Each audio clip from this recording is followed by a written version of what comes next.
So in this video, we're gonna look at a solo guitar arrangement I came up with for Eleanor Rigby from the Beatles. Short little tune in E minor. It's got three parts. What I'm calling a chorus one, chorus two, and a verse. So it starts right off on the really kind of catchy part I'd call the chorus, but there's another one that's kind of like a chorus two. So I don't know how else to really label those parts except kind of chorus one, chorus two, and we'll get the verse in the middle. So let's just break it down part by part. I don't have a full arrangement. I just have arrangement ideas for the melody and the bass parts for each section. And I'd like you to just, if you like it, learn it, and then, take it from there, add on your own things, put it all together and how you want to arrange the parts and the full tune, and get creative yourself. So here's the first part. So starts on a C and then goes to an E minor. So we got this.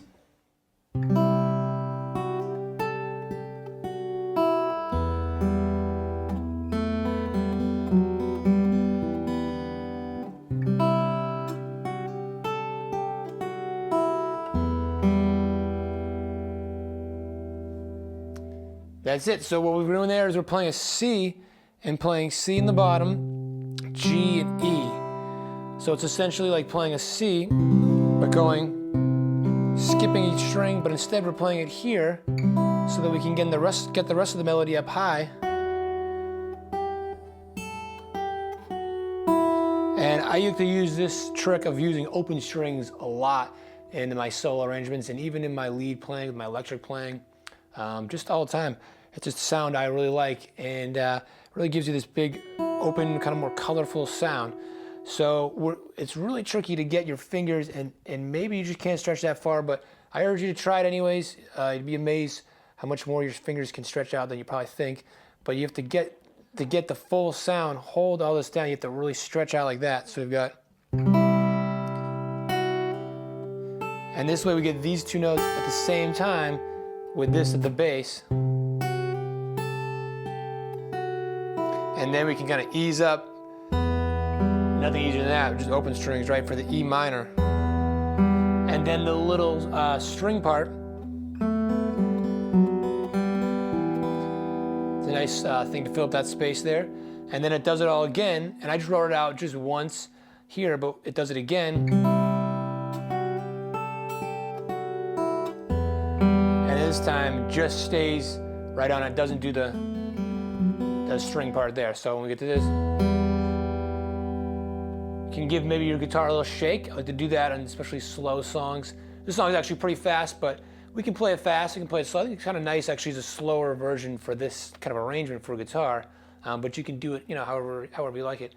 But on chords, particularly in ballads where you hold something for a while, a good trick, especially this, we give our fingers free on our left hand, or on both hands once we hit the chord. A good trick is to just pull on the head of the guitar, and with your right arm, or your left if you're a lefty, but just pull on the guitar body just a little bit, not too much, because we don't want to snap the neck. The first time I learned this, I was nervous to do it because I thought it was going to damage the guitar, but if you just do it a little bit, we're going to bend the neck a little bit, but it's not going to hurt the guitar at all, and it shimmers the sound.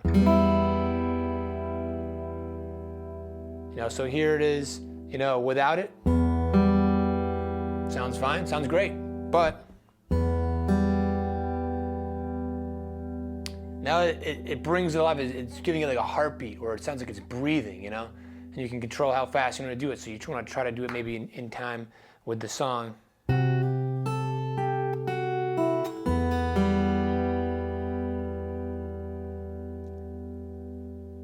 Really brings it to life. So then we kick it off into the next part, and we're basically playing in E minor, but we're playing these chords and some of these notes up here. So we've got, let me play it through the whole thing. You got.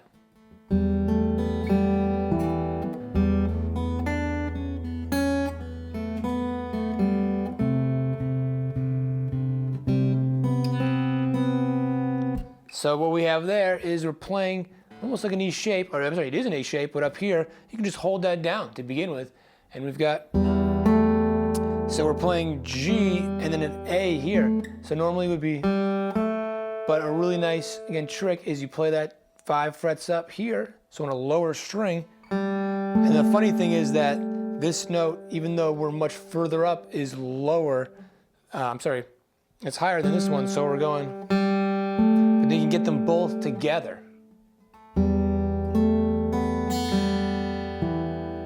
And then we're gonna free it up with a fast run.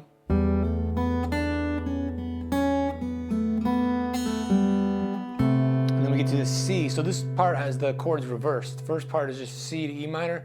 Now we're doing E minor to C. And we're going, give it a little motion, just pedal it on the bass, and then we get the melody. There's B and C. B right here, and then a C here. You play it together. Ooh, it sounds awful, but in the context, it sounds nice. It really gives it some color. Makes it very, very haunting. And I think that's one reason this lends itself well to playing it a lot slower than the original tempo, because it gives it that haunting feel. But it still works well, you know, either way. So here's the last part, the second course, you could call it. And this is E minor to C again, but there's a little descending thing where it's like an E minor 7, E minor 6, goes to a C over E, and then E minor. So you end up with this note descending down.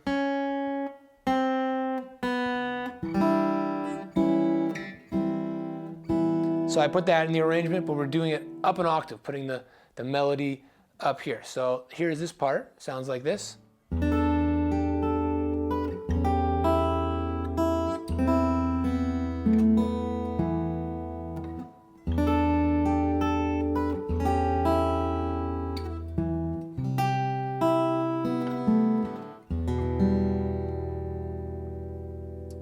So that part starts off up here where we could play like this nice and easy, but I want to get this note and this note all ringing out, so I'm making it, you know, a little difficult for the fingering here, but we can simplify it if you want to just cut some of this ringing of the notes out. So I'm going like this.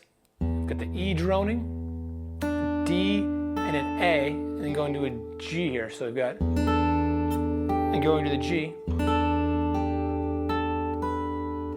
So we have,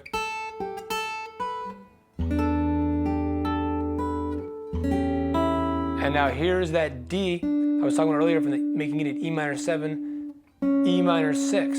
So I've got, that's going down, and then it continues going down to a C, and that makes it like a C over E basically.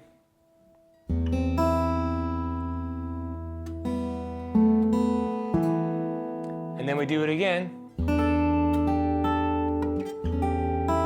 But this time, a little different. And I go right to the C instead of a C over E, and that gives it a more dramatic effect, more of a change, makes it sound like it's kind of set it up for an ending, you know?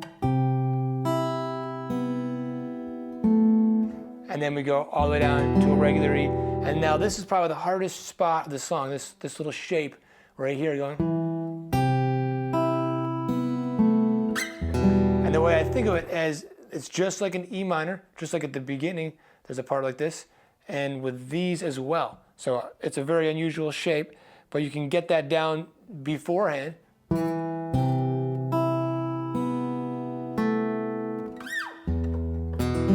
Or just kind of as needed. You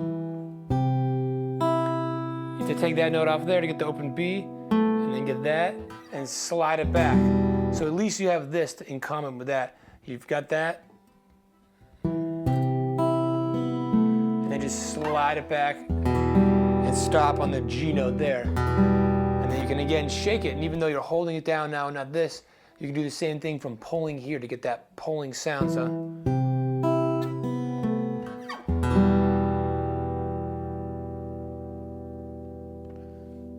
And then maybe like that. It's kind of like turning the volume down on the stereo. I don't like when people, you know, just like that or that. So if it's a fast song, the right kind of song, sure. But if you want to end it real dramatically, the shakes, and then, and there you go. So, you know, just go through real slow, just one measure at a time, one section at a time, and do your best to learn as much of the details you want and some of those strange fingerings to get the the notes to bleed together. But hopefully this will give you ideas to give yourself some new, fresh ideas for arrangements yourself. But have fun with it and do your best. Take care.